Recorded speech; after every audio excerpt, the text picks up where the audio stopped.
everyone. I'd like to introduce the president of the UNM Regents, who is going to introduce President Stokes, our keynote speaker. Thank you, Lisa. And indeed is a pleasure to introduce Garnett to you. She's our 23rd president. Many of you may not know, or actually her early academic career was centered in the South, because you really don't hear it in her voice and accent. She got her Ph.D. in org psychology at the University of Georgia, where she stayed on as a professor, and in just a few years worked her way up to become dean of psychology. And it wasn't long after that that her purview broadened to be the dean of the Franklin School of Arts and Sciences there, which is 30 departments. About half of the whole student body was hers. And of course, it's not surprising that she was then on the short list for top administrative assignments. And she was hired off as provost at Florida State and then later at Mizzou. In both cases, there were interruptions in the presidential chair, and she was in both cases drafted to become the interim president, which I think was a good indication of her chops to become our president in 2018. It has been such a joy to work with Garnett Stokes. There simply has been no drama. Things have settled down, hit on all cylinders. She is the first year enrollment is up strongly 2 years in a row. Graduate school enrollment is up over 20% for the last 2 years. And this is after facing strong headwinds, and it's just one of the best results in the country.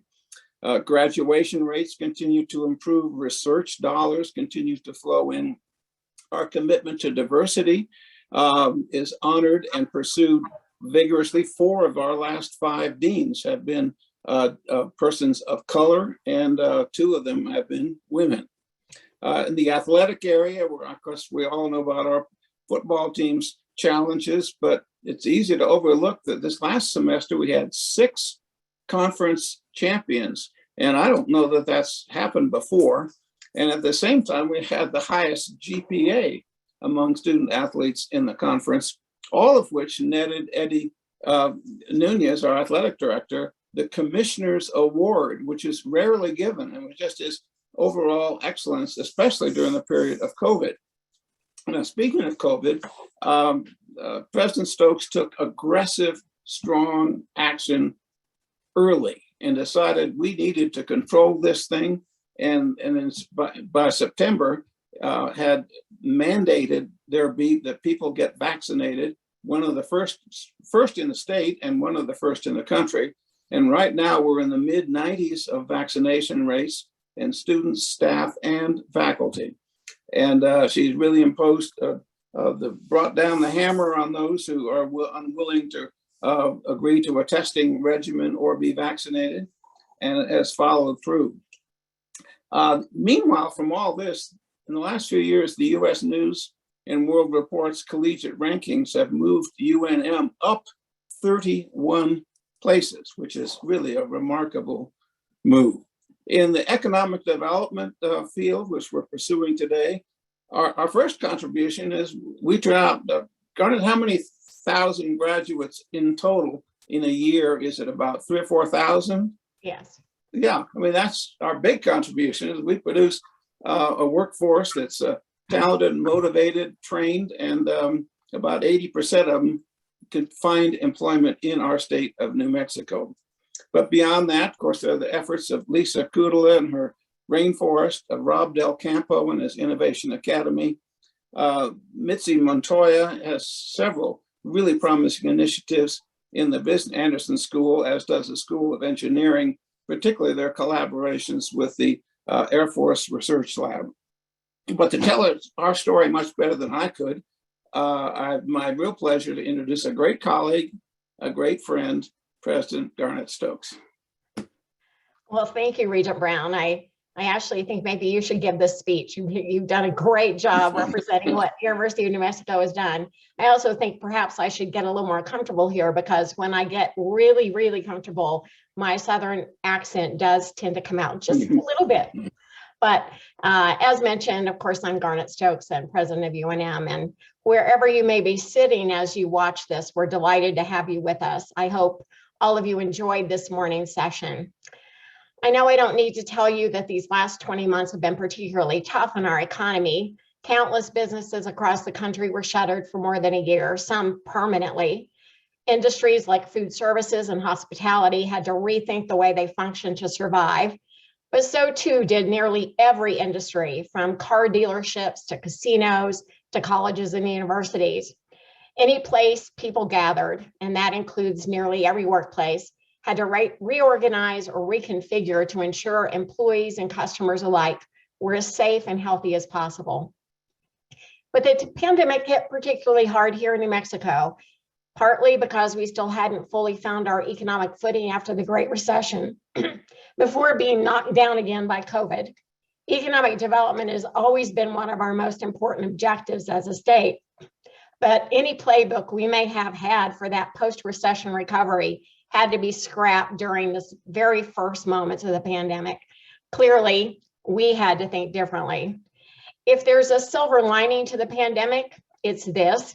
When it comes to economic development, we're now obligated to hit the reset button on some of our best laid plans and to start again with a comprehensive long-term plan that will make our state's economy more diversified, resilient, and inclusive. We can do this because New Mexico and New Mexicans are valuable assets. Our state is unique in so many ways, with ancient cultures coexisting alongside cutting-edge technology. Here in Albuquerque, the latest computer technology is literally produced in the shadow of ancient petroglyphs. Our artists and craftspeople still create traditional pottery, paintings, and rugs, even as they also produce episodes of Better Call Saul, artistic spaces like Meow Wolf, and the latest installment in the Marvel film universe. So we are unique and diverse, and yet at heart, we all want the same things: better opportunities, access to education, higher wages, better jobs, brighter futures. For that, we need a plan, and plans not only require us to ask tough questions, but to listen to even tougher answers. The Empower and Collaborate report before us has taken a long look at where we are as a state and where we hope to be. And in asking the hard questions, has also given us tough but honest answers. And frankly, I find all of this encouraging. We are all optimistic about the future of New Mexico, but we also understand that there are obstacles, some self-imposed, that continue to inhibit opportunities for growth and prosperity. Sometimes we get in the way of even our best intentions. Specifically, the report identifies 6 challenges that all of us as stakeholders must work to address, ideally in a coherent, unified manner, to best achieve a diversified and resilient economy. As the University for New Mexico, I promise you can count on us to do our part to tackle these challenges head on. The first challenge identified is a lack of collaboration between economic development stakeholders. Well, we're certainly trying.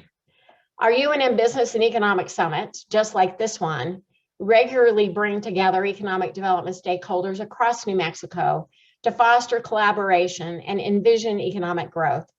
We know that proximity, even through the confines of Zoom windows, spawns collaboration, and we know stakeholders also find these events useful. We also know information is power. UNM's Bureau of Business and Economic Research is a primary resource for socioeconomic data, which we provide to organizations across the state to help them better understand, forecast, and identify trends and changing economic markets in New Mexico. We do something similar at the UNM Health Sciences Center through our New Mexico Center for Healthcare Workforce Analysis. This initiative tracks the number of healthcare providers in the state and also reports on our efforts to recruit and retain healthcare professionals in our communities. You can't fix it if you don't know about it. Collaboration is also a vital part of our nationally recognized Anderson School of Management, but so too is an assurance that those collaboratives are inclusive and ethical. With the help of a grant from Bank of America, for instance, the Anderson School supports diversity, equity, and inclusion initiatives across the state, including the growth of local minority-owned businesses. And just recently, we participated in a conference for the Daniels Fund, whose principles we apply to teaching business ethics. We believe economic prosperity begins with being good citizens. The second challenge we face as a state is difficulty in attracting and retaining talent in urban, rural, and tribal communities. One of our newest programs at UNM is called Right to Start. UNM Rainforest Innovations and the City of Albuquerque Economic Development Department are jointly financing the Right to Start movement, which is a campaign to rebuild the American economy by making entrepreneurial opportunity a top priority in our community. But we're doing more than just talking about it. We're actually seeing our numbers start to tick upwards. In 2020, the state of New Mexico was ranked 18th overall on the Milken Institute State Technology and Science Index, which compares each US state's capacity for achieving prosperity through scientific discovery and technological innovation. And I love this one. Thrillist 2020 Rankings of Great American Cities for Creatives placed Albuquerque at #1 among affordable and creative American cities. UNM's rankings in this regard are nothing to sneeze at either. I won't read all of them, of course, but the one I find the most fascinating comes from a report released by the Bush Institute and Opus Fabio, in which UNM was ranked second for innovation impact productivity among the mid-sized universities in the country. Whether we're helping build parts for the Mars rover or designing video games on Earth, our students like our facilities, they like our instructors, and the way we approach problem solving. And that's paying dividends both now and will continue to do so in the future. We're also working to develop programs that identify specific needs in the state and then design programs to retain and grow local talent to meet those needs. One of the programs we're proudest of is our combined BA/MD program, which is targeted at addressing the physician shortage in New Mexico and meeting those needs with homegrown students who we identify as early as high school. We then provide them with the training and opportunities they need to stay in our state and practice medicine in any of our rural communities in need of physicians. At the moment, there are 324 students at various stages of training and on track to become physicians, with 28 added each year. 49 physicians have completed their training and are in practice. And of these, 69% are practicing in New Mexico. More than half are from racial ethnic groups underrepresented in medicine, and 57% are from rural hometowns. Similarly, at UNM Los Alamos, a Bachelor of Science in Mechanical Engineering program is underway that we think is a game changer. What's important about the BSME program is it permits students in Los Alamos to obtain a 4-year mechanical engineering degree entirely on the Los Alamos campus, instead of having to come to Albuquerque to complete it. That is a new way of thinking, a new way of delivering our services, and directly meets the needs of the local community, both local students and a local employer we call Los Alamos National Laboratory. Still, we recognize that we can and should do more, and we're committed to working with communities to help them identify local industry and local needs and how we can help support them. We're especially interested in better understanding the needs of our tribes. Earlier this month, in fact, we had the privilege of convening a meeting of tribal leadership to seek their input on UNM 2040, which is our 20-year vision plan, so we can identify and address many of the unique needs of their communities. This leads me to our third challenge identified in the report: misalignment between higher education and industry. Okay, ouch, but message received. I do think, though, this is an area where we've been flexible and responsive, especially when it comes to aligning ourselves with emerging industries, as well as industries in some of the more rural communities in our state. UNM Taos, in particular, has taken this challenge seriously with its Taos Hive, a combination classroom, workspace, and support center for aspiring entrepreneurs.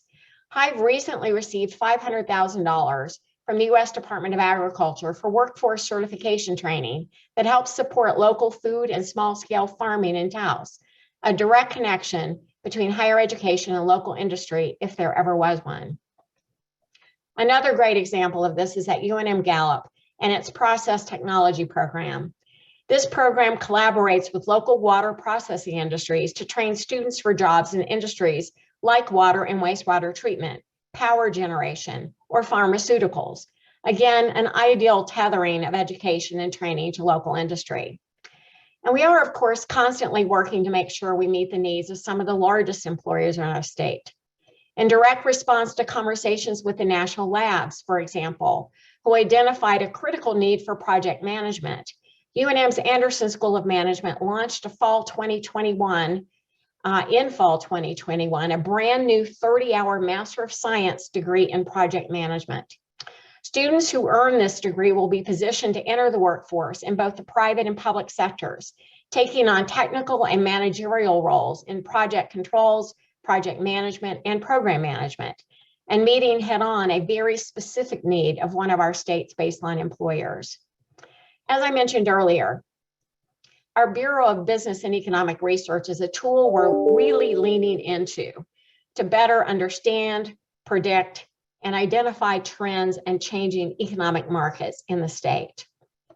And what we know is that our target industries are vast and interesting, from aerospace and cybersecurity to film and television and outdoor recreation. We also know that today's students are increasingly interested in industries with a more socially responsible slant, such as sustainable and value-added agriculture, intelligent manufacturing, global trade, and sustainable and green energy. UNM supports and provides the infrastructure of the workforce for these target industries through our core mission of education, yielding finance and accounting professionals, doctors and healthcare workers, engineers, architects, scientists, and researchers. While STEM fields will always be a priority, we, like you, have looked at New Mexico's rapidly expanding industries and are encouraging students to consider majors and careers in film production, animation, writing, and video game development. It's our goal to always be nimble in adapting to and creating new curricula and programs that are forward-looking and provide the education, training, and skills needed to succeed in industries that seem to evolve and expand almost daily. We're also continually investing in programs and facilities to prepare students for careers in these rapidly expanding industries and new technologies. Video games, for example, have seen quantum leaps in technology over even the last 2 decades. And game development is about so much more than just coding or programming. They also involve interactive storytelling, filmmaking, music composition, and marketing. And talk about a practical skill. Each year, the video game industry generates more than $60 billion. We're also preparing our students for jobs in one of the fastest growing industries in our state, the film and TV industry, which drives more than $600 million in New Mexico alone. Our College of Film and Digital Arts is not only educating and training the next generation of movie directors and film producers, video game developers, cinematographers, and animators, but we're also seeing our students snapped up by film production companies and game developers right now, giving them valuable hands-on experience, even as they work on completing their degrees. We are proud of these programs, and we will continually invest in programs and facilities, like our Center for Collaborative Arts Technology, to meet the needs of students who want to ensure they have the skills necessary to enter and succeed in these exciting and constantly evolving industries. And the next time you settle into a seat in a theater to watch the latest Marvel movie, you're not just giving your money to Disney, you're also helping support our local students and our regional economy as well.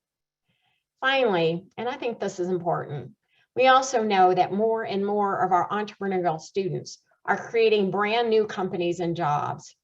New and small businesses is where the job growth is taking place in the US. So these new businesses are critical to the future economy of New Mexico. What's clear is that these students want to forge their own paths and be their own bosses at the head of a startup company, doing something the rest of us have never dreamed of before. What we traditionally think of as industry then is actually a fungible and constantly moving target defined by innovation and imagination and not by market shares. It's one of the reasons why at our Anderson School of Management, we offer a BBA program in entrepreneurship, specifically encouraging our students to think creatively and expand our economy beyond what's in front of them. It's also one of the driving principles behind our Innovation Academy, which actively cultivates entrepreneurial-minded students. In fact, we think encouraging innovation, imagination, and entrepreneurship actually is aligning ourselves with industry. So let's move on to our fourth challenge: disengagement of socioeconomically disadvantaged communities in planning processes. This to me is perhaps the most important and maybe most difficult challenge we wrestle with. The students that make UNM's population are among the most diverse in the country, reflective of the diversity of our state. In the fall of 2020, our undergraduate population was 49.9% Hispanic, 5.7% American Indian, and 4.1% Asian, and 2.6% African American. So we look like New Mexico. And I am very proud of that. And we're trying to lead and inspire nationally by our example. But I'll admit it is work. With such a diverse student population, even with it, we have a division for equity and inclusion that's constantly providing education and leadership development to promote a more civically engaged campus community that is committed to equality and equal opportunity. And at our New Mexico Rainforest University Center, we're reaching out to a wide range of entrepreneurs around the state, especially in underserved communities, to provide the training and skills needed to advance high growth entrepreneurship and create a highly skilled workforce.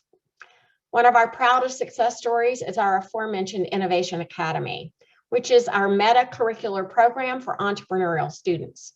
So listen to this. To date, they've worked with about 1,100 students. Over 65% of participants are first-generation college students. Over 50% are students of color, and over 50% are women. This program is open to all UNM students. It doesn't matter what major they are in, with a mission of infusing creativity, innovation, and entrepreneurship into their degree. But what a difference it is making for some of our most traditionally disenfranchised or disadvantaged students. What we have learned is, if you build it, they will come. Maybe not in all cases, but definitely in this case. Providing clear opportunities for our socioeconomically disadvantaged students is one of the very, very best ways we have of catching their interest, engaging them, and helping them improve their lives. So now, challenge number 5, public sector dominance in New Mexico's innovation ecosystem. You know, I've heard this challenge stated as a weakness in New Mexico before, but it is to me something of a curiosity. We are a state whose economy is rooted in the Manhattan Project, grew through a Cold War and a race to the moon, survived the flurry of national base closures in the 90s, and is stabilized with the growth of the national labs, military bases, and VA facilities. I would argue then that our public sector and its resources is truly one of our major strengths. As an example, the development of the aerospace sector can be linked to the public sector investment by the state of New Mexico and the spaceport. So too is the Air Force Research Lab Space Directorate, also a foundation public sector investment. This public sector investment has led to new company development, as well as recruiting efforts for companies that you all know, like Virgin Galactic, which is building a New Mexico presence. These public sector investments will pay long-term dividends in private sector aerospace development. For UNM, as the state's only Research One institution, I must tell you that our proximity to so many national labs and scientific facilities is a genuine attraction. It helps in our recruitment of administrators, scientists, and researchers from around the nation and around the world. And knowing we have renowned science and technology at our doorstep makes UNM and New Mexico attractive to existing tech companies, as well as to entrepreneurs looking for a great place for a high-tech startup. In fact, without the federal research and development funding we receive, our state wouldn't have nearly as many resources in terms of research and tech for entrepreneurs to choose from. We have always found the public sector to be a willing partner, whether it's collaborations with Los Alamos or Sandia National Laboratories, research funding from the National Institutes of Health, or intern opportunities at Kirtland Air Force Base. Still, I appreciate the challenge that's being articulated here, especially as it relates to the very real competition for talent that exists. We ourselves at UNM compete for talent with both the public and private sectors inside and outside of New Mexico. I think I see this as an opportunity to perhaps advise against an over-reliance on the public sector, which some might say that's what we've had. We can take solace in knowing, though, that the public sector has our backs, but it's up to us to nurture and encourage the entrepreneurs who will keep innovating and keep inventing. For example, at UNM Valencia, we're closing in on the opening of our Workforce Training Center to provide training and other professional skills needed to meet the needs of regional small businesses. We're also looking at non-degree programs and credential-focused course offerings to prepare students for specific fields or to retrain current workers for new opportunities.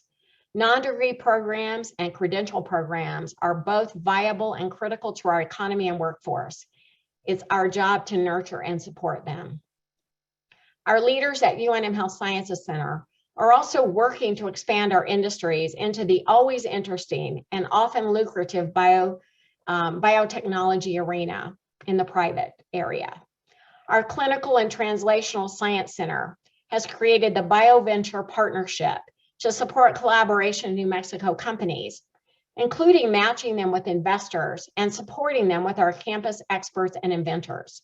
So far, this partnership has helped access more than $680 million in small business innovation research dollars. Those are federal dollars, certainly, but it's money that's going right back into our private sector and growing our own local economies. And here at last, we come to challenge number 6, concentration of economy in a few key industries. Look, I get it. When you find something that works, you tend to want to stick with it, even when the industry is no longer viable or is in the way of an entirely new economic infrastructure. One of the foundational economic commandments, however, is thou shalt diversify. And at UNM, it's advice that informs much of our economic development strategy. As I mentioned earlier, our Anderson School of Management offers a BBA program in entrepreneurship, specifically encouraging our students to get creative and get innovative and see beyond our local economies. Anderson also offers a BBA in film and digital media arts with an eye on some of the most innovative and rapidly growing industries, both in New Mexico and nationally. We're continuing to keep our eye on expanding industries and adjusting our course offerings and degrees accordingly. We also see a lot of innovative research and ideas coming out of our university, not only from our professors and researchers, but from our students as well. Our tech transfer office, UNM Rainforest Innovations, works to move those discoveries into the marketplace by working with entrepreneurs and established companies to license those technologies. And it works. Over the past 25 years, they've spun off a wide range of companies in diverse industries, including several startups in the field of high throughput flow cytometry and a number of successful bioscience companies. In fact, when we opened New Mexico's only incubator for bioscience and life science startups in 2012, the entire center was filled within 6 months with one innovative company after another. Yet, we know we need to do more. New Mexico is counting on its research universities to strengthen their ties with industry, and we are responding. We are establishing a UNM network for corporate engagement. UNM Rainforest Innovations will convene the network, which will be staffed by a newly hired director of corporate engagement, Mathis Chinnick. Mathis is an Anderson School alum and has an extensive background in private industry. I look forward to what we can all do together. We know that it will take collaboration and partnerships for the state of New Mexico to be successful. Let's start with education. We know that when it comes to education, higher education institutions like UNM and our colleagues around the state cannot do it alone. We're part of a larger educational pathway, and the Empower and Collaborate report calls on EDD, HED, and higher education institutions to work together to help students choose and prepare for careers in high demand areas. But we also know the critical role of early childhood, pre-K, and K through 12 education in helping prepare and support New Mexicans to engage in our economy and realize their full potential as citizens. One can't really improve economic development throughout the state without also addressing educational issues across the lifespan. Our College of Education and Human Sciences is teaming up with Albuquerque Public Schools to tackle the many challenges we face to improve educational outcomes. It's also working with other colleges of education in New Mexico to strengthen teacher preparation and retention of successful educators. Coordination among all of us is critical, and investing in these kinds of programs isn't just an investment in education, it's a down payment on our own economic future. There are also few discussions in our community about economic development that don't bring up concerns about crime.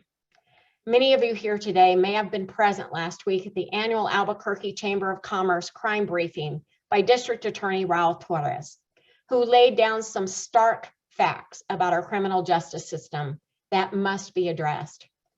When I asked him what role UNM could play in creating a safer community, District Attorney Torres provided some facts and issued a challenge. He indicated that those committing the worst crimes have been on a developmental path in that direction for many years and are nearly always victims of adverse childhood experiences called ACEs, which include experiencing violence, abuse, neglect, substance abuse, unstable households, mental health issues, housing and food insecurity, and other negative events and experiences. 86% of incarcerated juveniles in New Mexico have experienced 4 or more of these ACEs. But you know what? This is preventable. Treatment and diversion through interventions like UNM's own Adobe program offer wraparound and longitudinal support services that are scalable and effective solutions. So DA Torres' challenge to UNM: become a national leader in solving the problems that prevent crime in the first place. Now that's focusing on long-term solutions, which universities are well equipped to do. Challenge accepted. UNM has also accepted the challenge of working with the city and the county on the crisis of homelessness via our efforts on the Homeless Coordinating Council. We are involved in assessing the problem, identifying solutions, and offering services. It's just another example of the ways in which UNM is directly focused on economic development via our business development activities, while also working to solve the societal problems that hold us back as a state. And so, these are the challenges that have been presented to all of us. Challenges to be overcome in the name of realizing a better and more prosperous New Mexico. Today, I've given you some idea of what the University of New Mexico has been doing to rise to these challenges. Although we're proud of what we've accomplished so far, we know there is more to be done, much more. So I want to briefly mention just a couple of more bold initiatives underway to advance economic development in our city and state. At the Innovate ABQ site in downtown Albuquerque, construction will be starting in January on long-awaited repairs to the First Baptist Church Education Wing.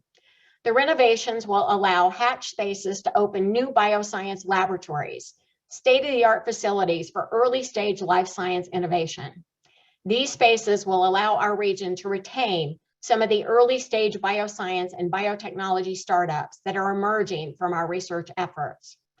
We are also very excited about the South Campus Tax Increment Development District, or TID, a public-public collaboration between UNM and the city of Albuquerque to enhance community services, create new jobs, and stimulate economic activity. The TID will fund public infrastructure with $336 million of new tax revenue generated within the boundaries of the TID. The TID will finance much needed public improvements, as well as sorely needed research and development job creating facilities.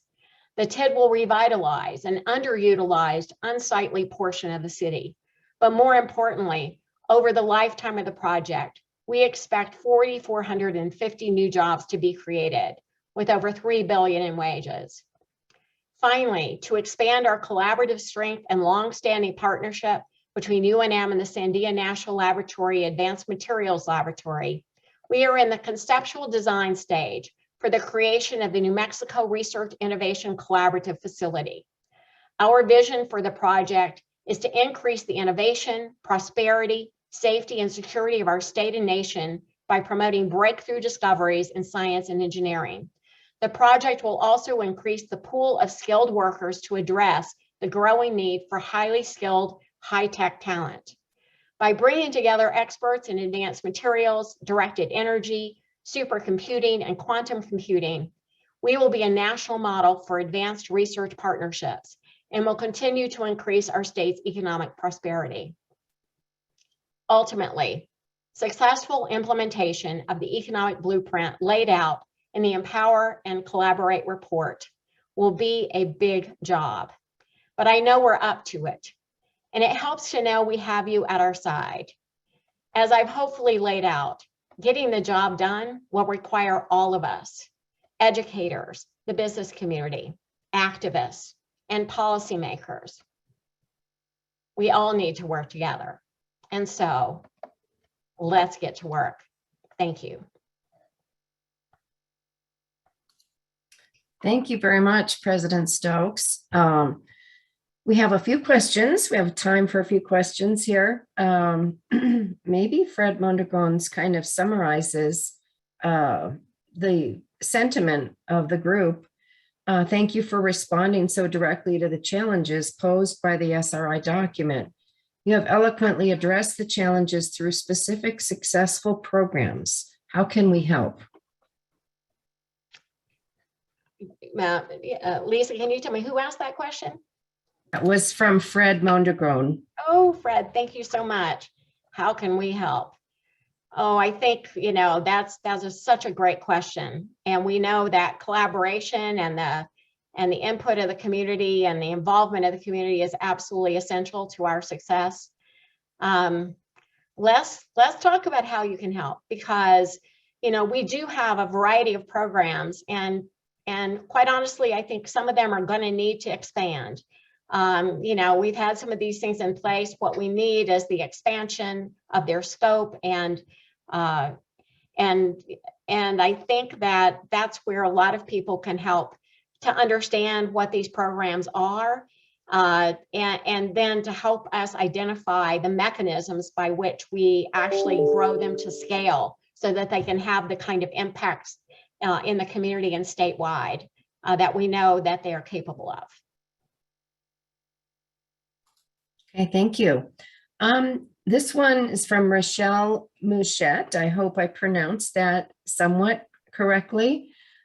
She says, not specific to UNM, but the lottery scholarship requirements are not inclusive of all economic situations, cultures, and family structures.